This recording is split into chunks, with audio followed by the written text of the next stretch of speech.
That's the thing, is just finding the opportunity to actually just finding out about something. Like, I wouldn't have even known about this race if I hadn't happened to be there.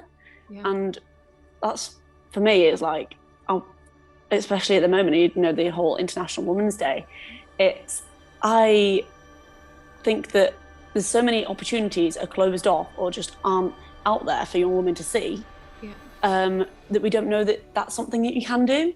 So without me happening to be in here and then finding out about this race, I wouldn't have known that it was something that I could possibly do. And I think that's really interesting. So even now I've done that and I'm like, well, what else is there? I don't know. I've been so closed off to this world of possibilities just because it's never been something advertised that a young woman would maybe ever want to do. I just don't know.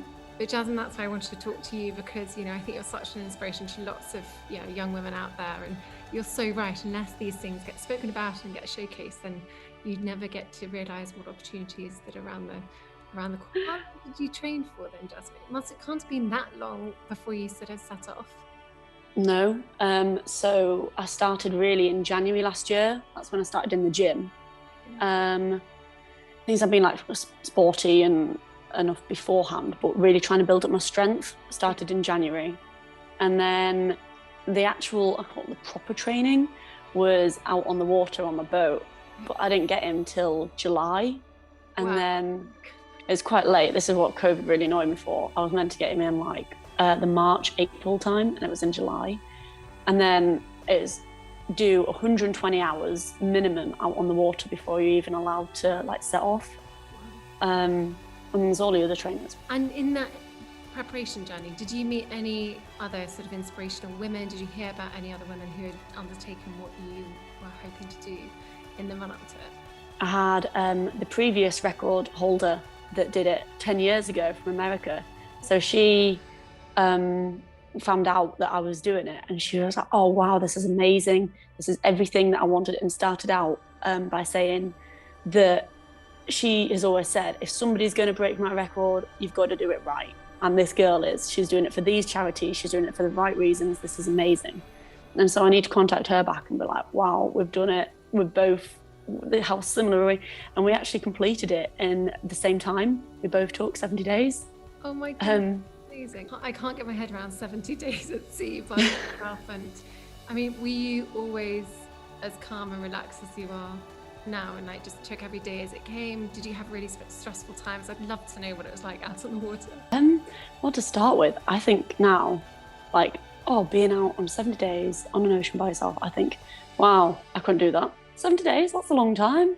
I was like, oh right, I did it. That was me a week ago. It's really surreal, actually. I say every day was so different on the water, like, and it was so amazing as well, what you're seeing, the sunsets, the stars, the wildlife.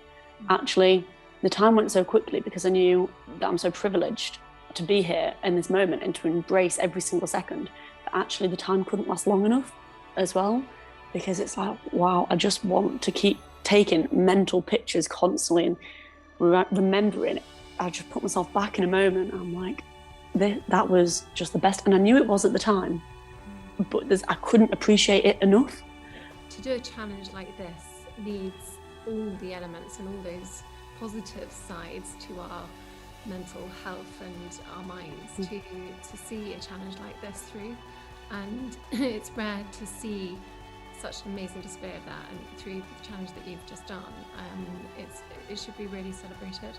To be in the peace of the ocean for so many days, I think, you know, you really get to appreciate the world that we live in a way that you can't when life's busy as it is. So, you know, it's been great speaking to you. But the other side to what you're doing, I think, is really important to talk about, which is inspiring loads of other young women and young girls to continue in your footsteps. And do you hope to